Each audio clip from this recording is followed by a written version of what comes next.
Nigeria will support the proposal to form an informal association of petroleum exporting countries in Africa if such an association will not work against the interests of the Organization of Petroleum Exporting Countries, OPEC. The Chief of Staff, Supreme Headquarters, Brigadier Tunde Idiagmo, said this today at Dorden Barracks while receiving an Algerian mission on behalf of the head of state. He emphasized that to form an African Association of Petroleum Exporting Countries is welcome if it does not go beyond an informal forum for discussing local and international oil market situations and logistics. On Africa, Brigadier Idiagmo said that Nigeria will continue to stand by the decision of the OAU on the problem of Western Sahara and the Chadian crisis. He added that Nigeria stands for the interests of Africa and that it will do all within its means to stop further bloodshed in these areas. The Algerian delegation was led by the country's Minister for Energy and Petrochemical Industries, Mr. Belkacem Nabi. The mission delivered the Algerian head of state's goodwill message, which wished the new military administration success in its revolutionary efforts to resuscitate Nigeria's economy. In continuation of his official tour of army divisions in the country, the head of state, Major General Muhammadu Buhari, was today in Ibadan and Enugu. Correspondent Godfrey Odu reports that General Buhari addressed officers of the 2 Mechanized Division and those of the 82 Armored Division. His mission today was similar to the one he undertook to Kaduna and Jos yesterday. Traveling in a special Nigeria Airways flight WT-001, General Buhari was accompanied on the trip by the Chief of Army Staff, Major General Ibrahim Babangida, and the Chief of Naval Staff, Commodore Augustus Aikomo.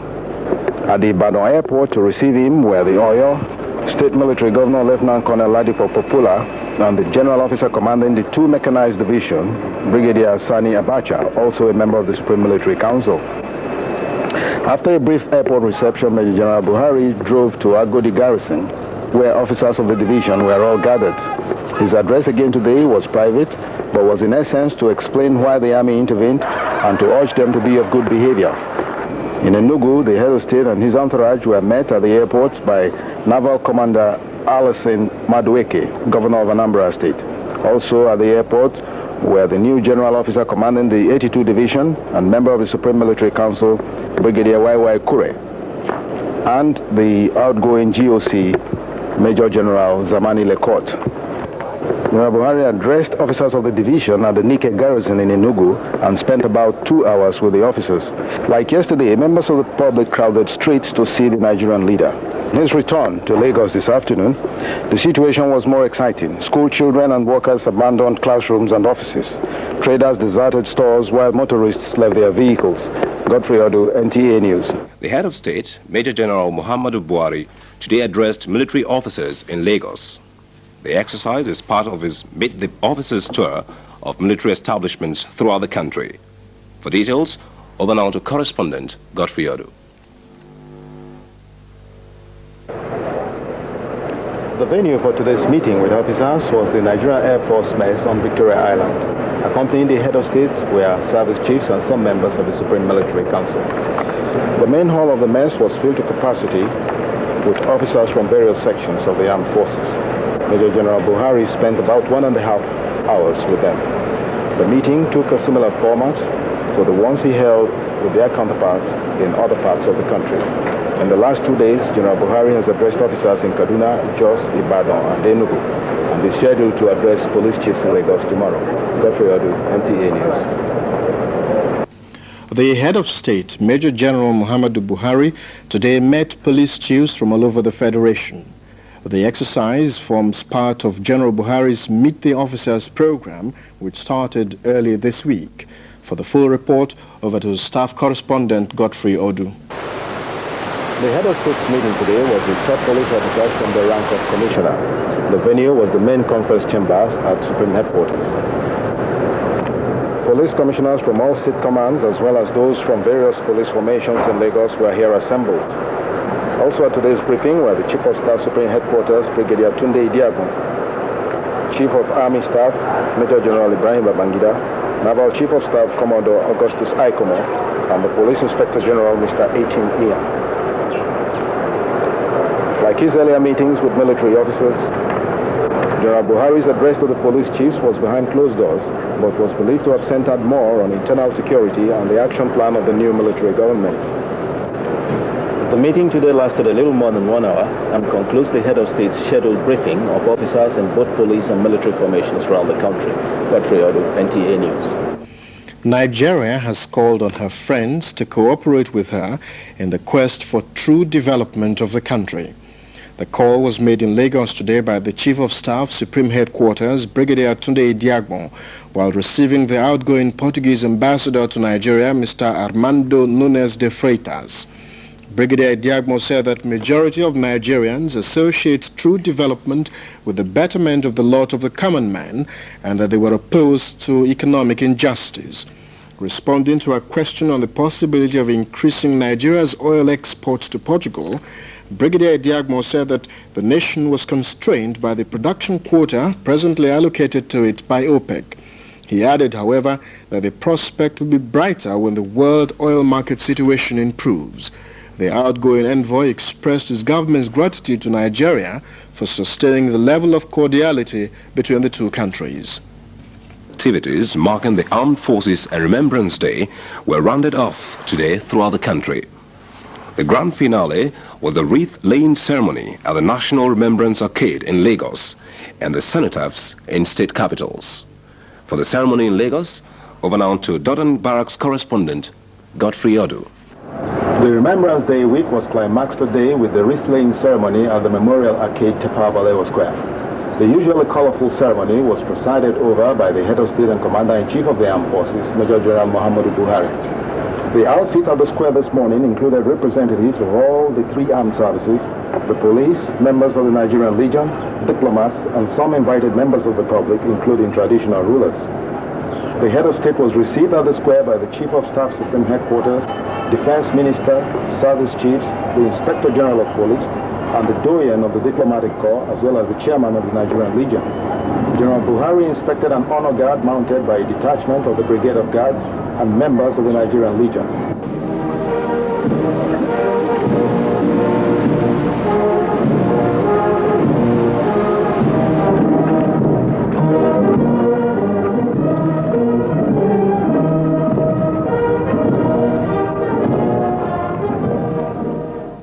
Prayers were said by three army chaplains representing the Islamic, Catholic, and Protestant faiths.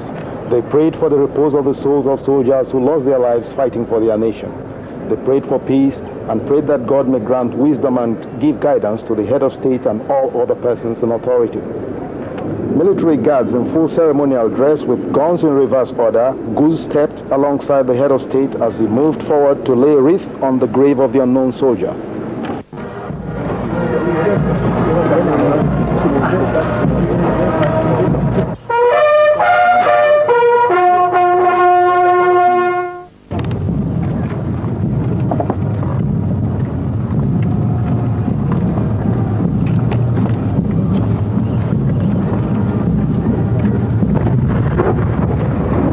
All the wreaths were laid by the Chief of Staff, Supreme Headquarters, Brigadier Tunde Idiagbon, the Minister of Defense, Major General Domkat Bali, the Chief of Army Staff, Major General Ibrahim Babangida, the Chief of Naval Staff, Commodore Augustus Aikomo, and the Chief of Air Staff, Air Vice Marshal Ibrahim Alpha.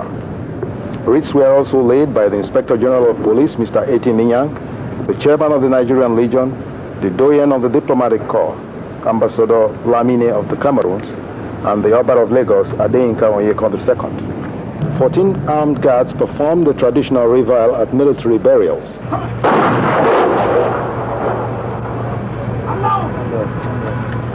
To conclude today's ceremony, the head of state released about 1,000 pigeons. The Armed Forces Day and Remembrance Week held every January, especially to remember soldiers who died fighting in the World Wars and the Nigerian Civil War, as well as remind the public in general of the plight of the disabled ones and their other dependents who suffered privation through no fault of theirs. Besides the interdenominational services in mosques and churches during the week, emblems were sold to raise funds for the upkeep of widows and children of war victims throughout the country. Godfrey Odu, NTA News. With measures already being taken by the new military government, retail prices for essential commodities are expected to become stable in the next month or two. At a meeting with representatives of the business community in Lagos today, the Chief of Staff Supreme Headquarters, Brigadier Tunde Idiagbon, spoke of the administration's intention to keep in close touch with the private sector on matters affecting national economy. From State House Marina, Godfrey Odu reports. Today's meeting with representatives of the business community took the form of a luncheon, but in real terms it became the first formal consultation between the new federal administration and the private sector in the process of repairing Nigeria's bad economy. The Chief of Staff Supreme Headquarters, Brigadier Tunde Idiagbon, hosted the lunch at State House Marina. In attendance were about 40 top representatives of the industrial, commercial, and finance sectors. He reminded them after lunch that one of the primary reasons for the military takeover was the gross mismanagement of the national economy by the ousted civilian government, and that it was the intention of the new administration to stay in constant consultation with the private sector, which he described as a vital facet to the nation's economic well-being. This administration is much aware that you in the private sector have suffered hard times in the process, such that today the nation's industrial and commercial base is marked by retrenchment and shutdowns. In fact, I'm aware that it's now rare to find any industry in Nigeria that is operating at above an average of 50% capacity. I want to assure you that this administration has already set about realigning the import licensing procedures such that local industry gets priority to maximize domestic production of goods and services. That this nation does not have enough resources in foreign exchange to meet all its import needs is clear to all. Such foreign exchange as is available, therefore, must first be utilized in keeping local industry in as full a level of production as possible before any consideration is given to the importation of finished commodities. This will have the dual effect of expanding job opportunities and at the same time improving the supply situation of essential commodities. It is our commitment to keep Nigerians in employment in their own country rather than provide jobs for foreigners by importing what can be produced locally. Brigadier Idiagbon, however, observed that Nigeria's economic predicament should not be blamed only on the ousted civilian government and the public sector, but that the business community also contributed to some degree. We are aware that some have charged one price for their products while giving receipts to customers that bear no relation with the actual amounts paid. Others, with the connivance of company officials, divert goods to unestablished distributors, thus defeating the aims of resale price maintenance. These antisocial practices must stop. I will place the responsibility squarely on your shoulders to do everything that is humanly possible to ensure that the resale prices are maintained and that the customers get value, both in terms of quality and service. Responding on behalf of his colleagues was Professor Ayo, President of the Lagos Chamber of Commerce. He promised that the organized private sector will cooperate fully with the federal administration to achieve the set objectives.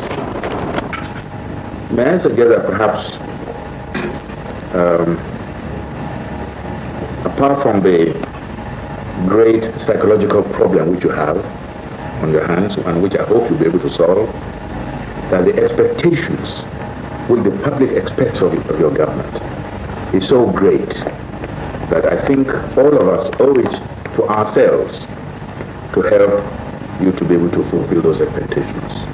Both parties expressed willingness to hold several such meetings in future to monitor the growth of the economy. Godfrey Odu, NTA News.